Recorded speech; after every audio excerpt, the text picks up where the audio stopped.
Hello नमस्कार मेरे साथियों। आज की इस वीडियो में मैं आपको क्लास 12th ज्योग्राफी के most important short question answer बताने वाले हैं। इसी वजह से आप लोग इस वीडियो को ध्यान से अंत तक देखेंगे और अगर आप इस वीडियो को कंप्लीट अंत तक देख लेते हैं तो आपके बिहार बोर्ड एग्जाम में जितने भी शॉर्ट और लॉन्ग क्वेश्चन पूछे जाएंगे सब को आप अच्छे से लिखेंगे और अपने रिजल्ट को बेहतर बना पाएंगे। इसी वजह से आप लोग इस वीडियो को ध्यान से अंत तक देखेंगे। देखिए, इसका पार्ट 1 भी हमने पहले वीडियो बनाए हैं, अगर आप वो वीडियो नहीं देखे हैं तो प्लीज़ वो वीडियो भी देखें।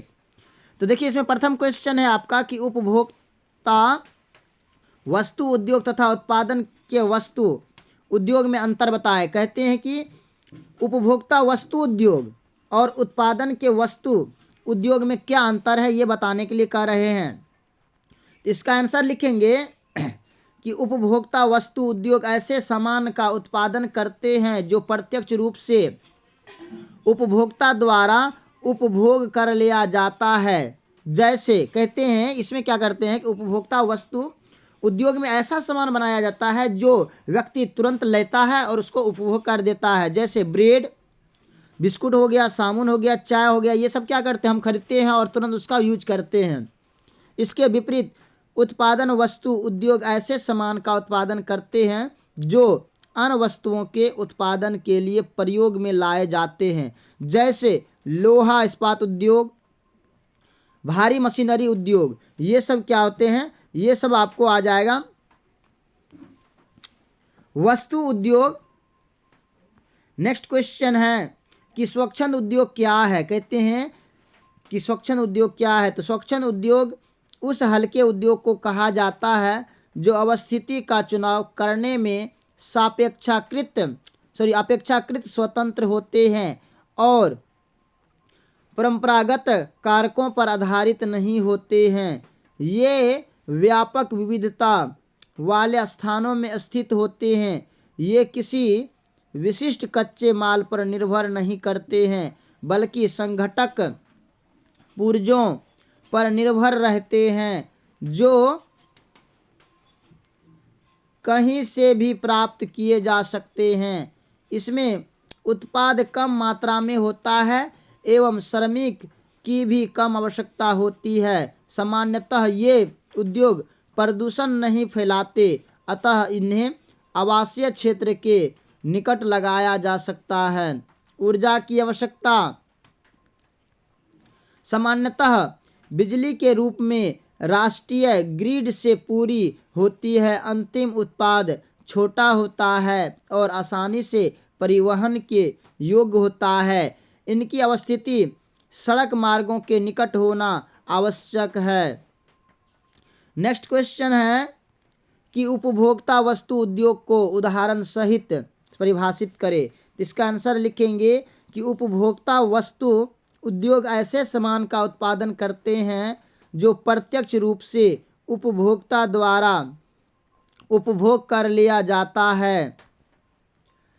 उदाहरण के तौर पर रोटी यानी कि ब्रेड एवं बिस्कुट, चाय, साबुन, लिखने के लिए कागज, टेलीविज़न एवं श्रृंगार के सामान इत्यादि का उत्पादन करने वाले उद्योग उपभोक्ता वस्तु उद्योग कहलाते हैं। इन्हें गैर आधारभूत उद्योग भी कहा जाता है। कहते हैं कि इन्हें जो है ना गैर आधारभूत उद्योग भी कहा जाता है। नेक्स्ट क्वेश्चन है निश्चयवाद क्या है। तो लिखेंगे निश्चयवाद पर्यावरणीय, कहते हैं पर्यावरणीय निश्चयवाद या नियतिवाद एक पुरानी विचारधारा है। इसके अनुसार विकास की प्रारंभिक अवस्था में मानव प्राकृतिक वातावरण से अधिक प्रभावित हुआ है। उन्हें प्राकृतिक के आदेश के अनुसार अपने आप को ढाल लिया है। इसका कारण यह है कि मानव के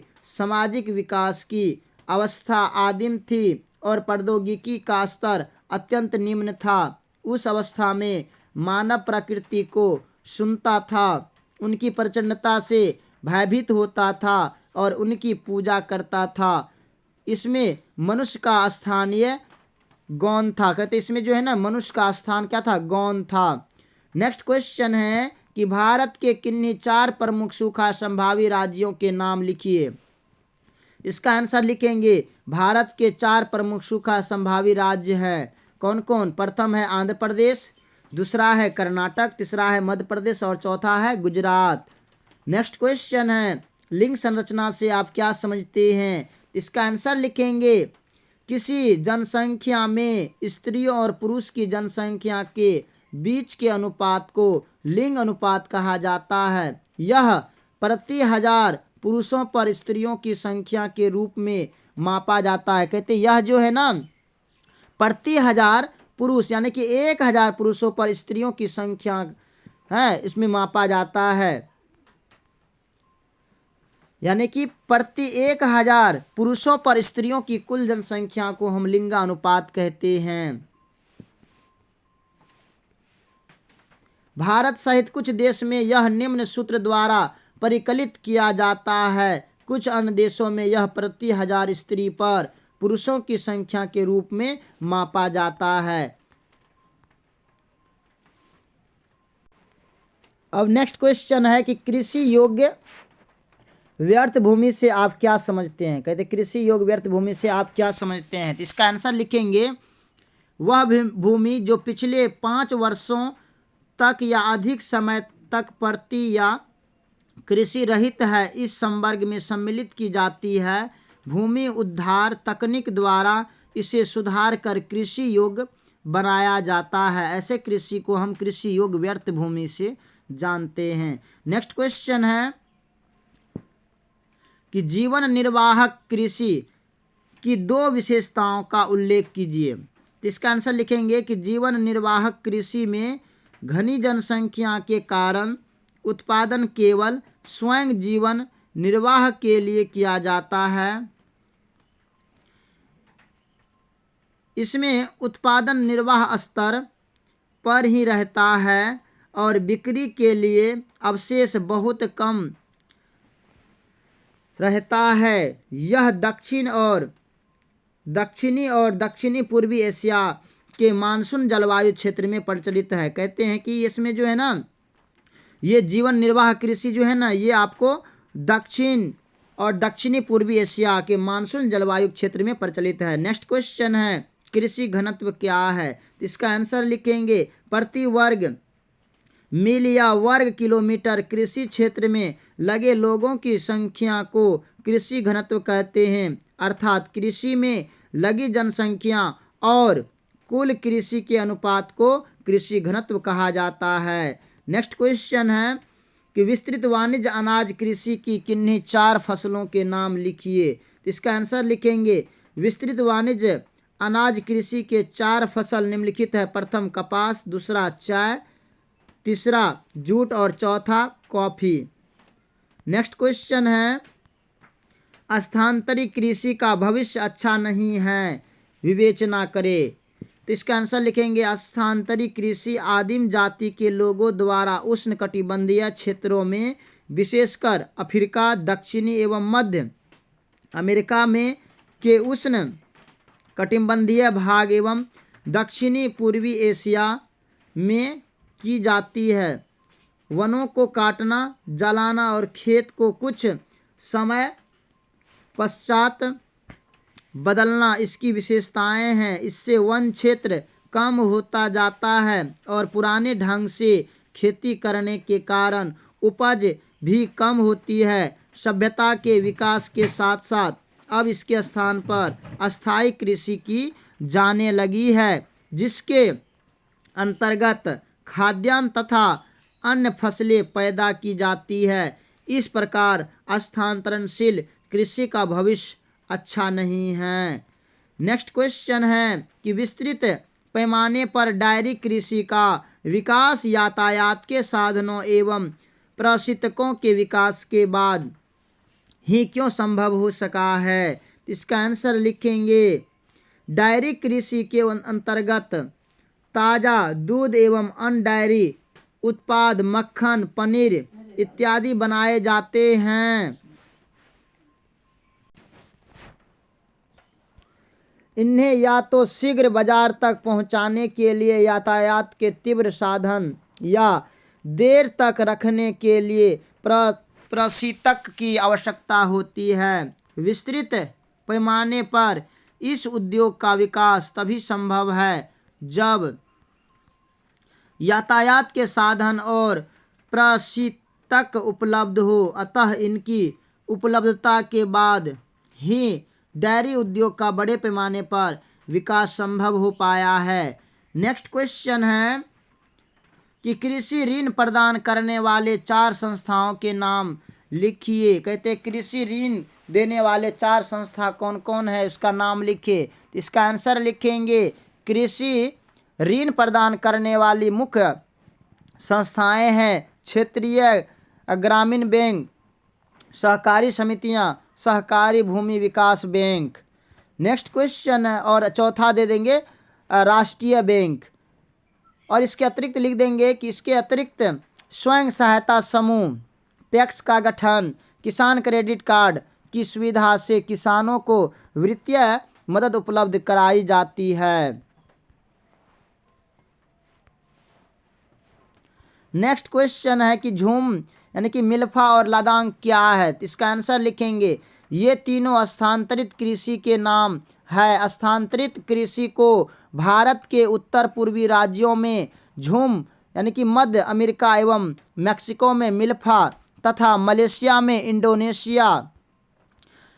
एवं इंडोनेशिया में लदांग कहा जाता है। बहुत इंपॉर्टेंट क्वेश्चन है, इसको आप नोट करेंगे क्योंकि ये आपके एग्जाम्पल में भी, जैसे कि आपको ऑब्जेक्टिव बेस पर भी पूछा जाता है, आपसे पूछ लेगा मध्य अमेरिका में झूम कृषि को किस नाम से जाना जाता है, तो मध्य अमेरिका एवं मैक्सिको में मिल्फा के नाम से जाना जाता है। कई बार क्वेश्चन भी पूछा गया है। नेक्स्ट क्वेश्चन है कि कृषि कार्य को प्रभावित करने वाले 2 कारकों का उल्लेख करें, तो लिखेंगे कृषि कार्य को बहुत सारे प्राकृतिक, आर्थिक, सांस्कृतिक और अवसंरचना संबंधित कारक प्रभावित करते हैं। इनमें 2 महत्वपूर्ण कारक जलवायु और भूमि की प्राकृतिक मृदा की उर्वरता यानी कि शक्ति हैं।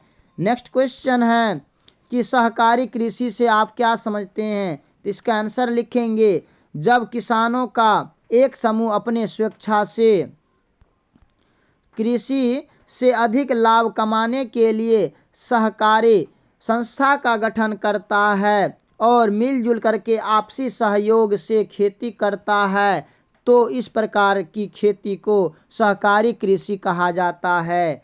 नेक्स्ट क्वेश्चन है रोपण कृषि की किन्हीं 4 फसलों के नाम लिखिए। रोपण कृषि के, इसका आंसर लिखेंगे रोपण कृषि की 4 फसलें हैं। प्रथम चाय, दूसरा कॉफ़ी, तीसरा कोको और चौथा रबड़। ये सभी क्या है, रोपण कृषि में आते हैं।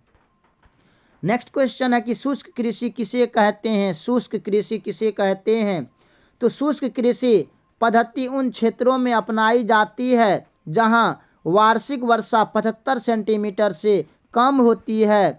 वर्षा के अभाव में यहां ऐसी फसलें उगाई जाती है जो शुष्कता को सहन कर सके, जैसे रागी, बाजरा, मूंग, चना, ज्वार इत्यादि।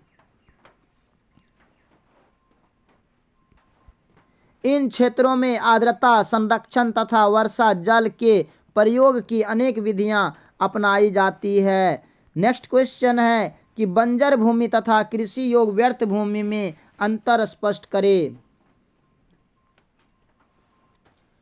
बंजर या ऊसर भूमि के अंतर्गत वे सभी भूमि सम्मिलित हैं जो व्यावहारिक दृष्टि से कृषि के लिए अनुपजाऊ यानी कि अनुपयोगी तथा बेकार है और जो प्रचलित प्रौद्योगिकी की मदद से कृषि योग्य नहीं बनाई जा सकती है, जैसे बंजर पहाड़ी भूभाग, मरुस्थल, बिहार इत्यादि। इसके विपरीत कृषि योग्य व्यर्थ भूमि निश्चित रूप से कृषि योग्य है, किंतु जंगली पौधे और घास के विकास, जल जमाव, मिट्टी अपर्दन, अधिवास से अधिक दूरी इत्यादि ये कारण ये पिछले 5 वर्षों या अधिक समय तक प्रति या कृषि रहित है।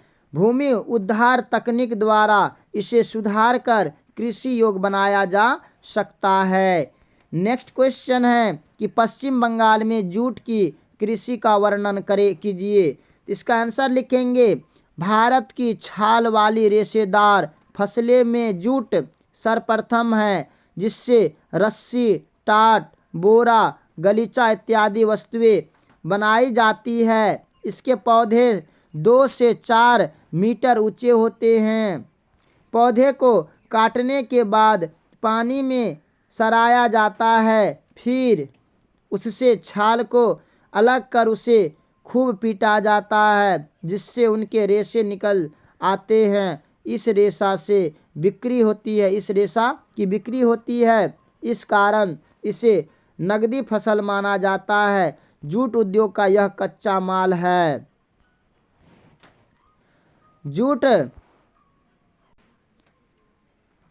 जूट उष्ण कटिबंधीय मानसून जलवायु का पौधा है। इसकी खेती के लिए 25 सेंटीमीटर से 30 कहते हैं कि 25 सेंटीग्रेड से 30 सेंटीग्रेड तापमान और 100 से 200 सेंटीमीटर वर्षा और डेल्टाई मिट्टी की आवश्यकता होती है। जूट को सड़ाने के लिए तालाब या जलाशय आवश्यक है।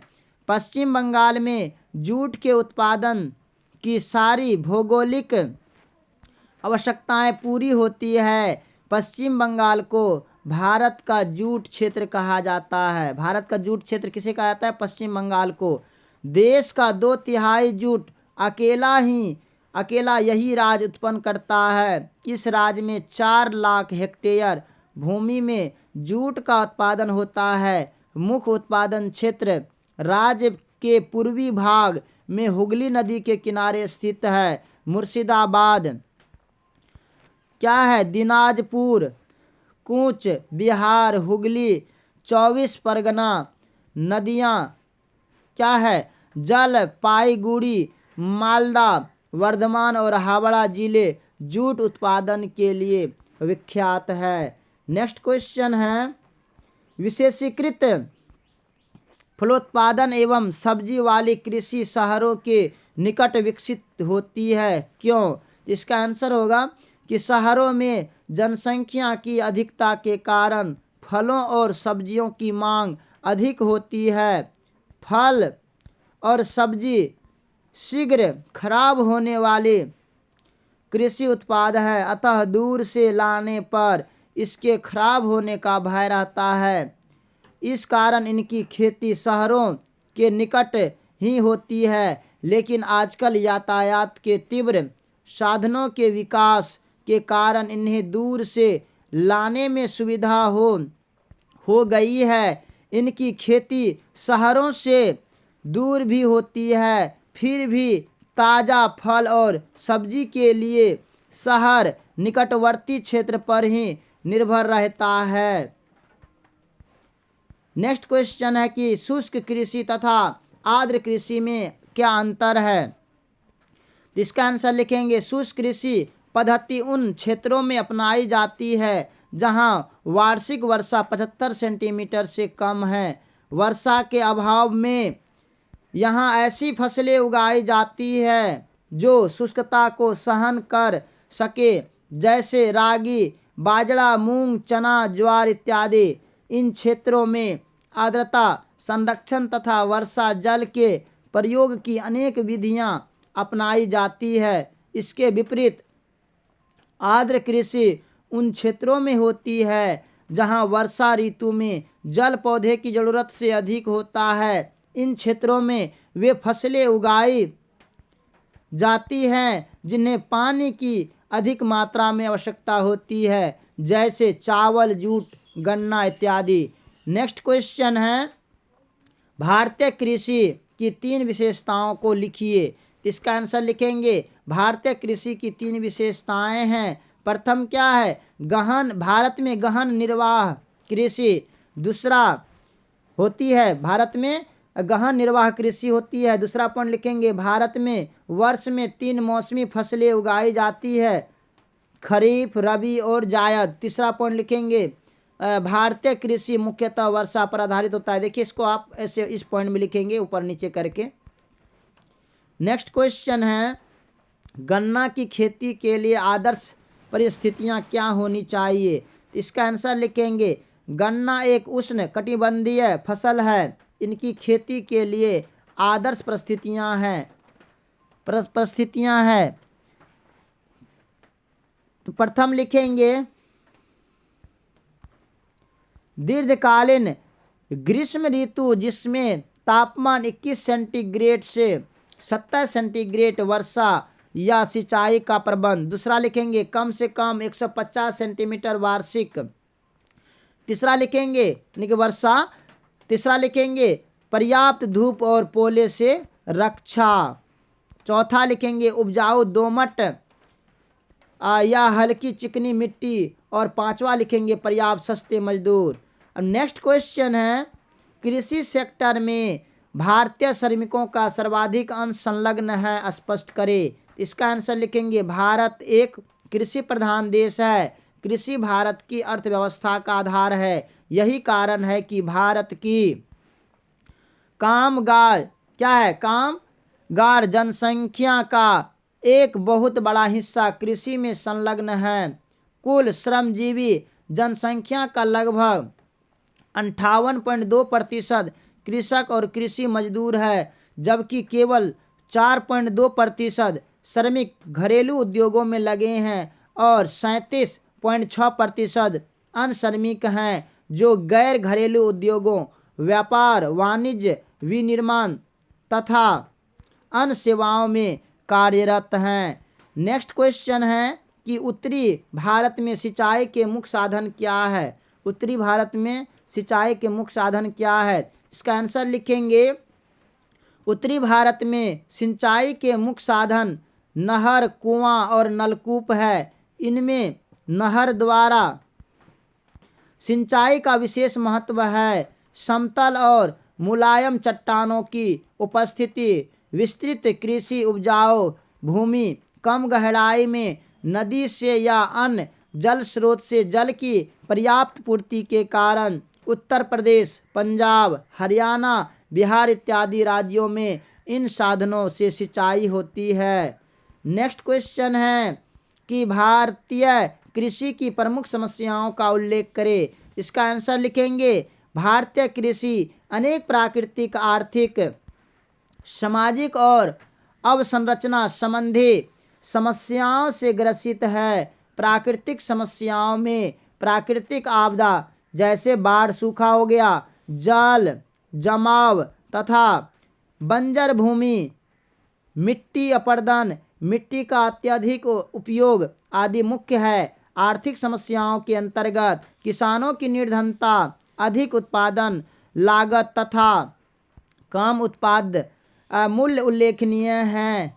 कृषि भूमि पर जनसंख्या का बढ़ता बोझ, भूमि सुधार कार्यक्रम का अप्रभावशाली कार्यान्वयन, किसानों का तिरस्कार आदि सामाजिक समस्याएं हैं। सिंचाई, उत्तम बीज, रासायनिक खाद, ऋण सुविधा, भंडारण तथा व्यवस्थित बाजार की कमी अवसंरचना संबंधी समस्याएं हैं। तो माय डियर स्टूडेंट्स, हमने इसमें जितने भी क्वेश्चन करवाए हैं ये आपके बिहार बोर्ड की एग्ज़ाम की दृष्टि से बहुत इम्पोर्टेंट है। इसी वजह से आप लोग वीडियो को ध्यान से देखें और खुद से क्वेश्चन बना करके लिखने का प्रयास करें। जितना आप लिखने का प्रयास करेंगे उतना आप अच्छे रिजल्ट लाएंगे, क्योंकि आप कितना सोच रहे हैं, आपने कितना पढ़े हैं, ये कोई मायने नहीं है। एग्जामिनर आपके कॉपी को देख करके आपका मार्क फिक्स करेगा। इसी वजह से आप अभी से लिखने का शैली को अच्छे करें और अपने मार्क को बेहतर बनाएं। बाकी ये वीडियो आपको कैसा लगा आप में बताएंगे। अगर आपको अच्छा लगा होगा तो प्लीज़ अपने दोस्तों को भी शेयर करेंगे। अगर अभी तक आपने हमारे YouTube चैनल को सब्सक्राइब नहीं किए हैं तो प्लीज़ सब्सक्राइब करेंगे, लाइक करेंगे और फास्ट में शेयर भी करेंगे। बाकी thanks very much, all the best. फिर मिलते हैं आगे की वीडियो में, तब तक के लिए जय हिंद।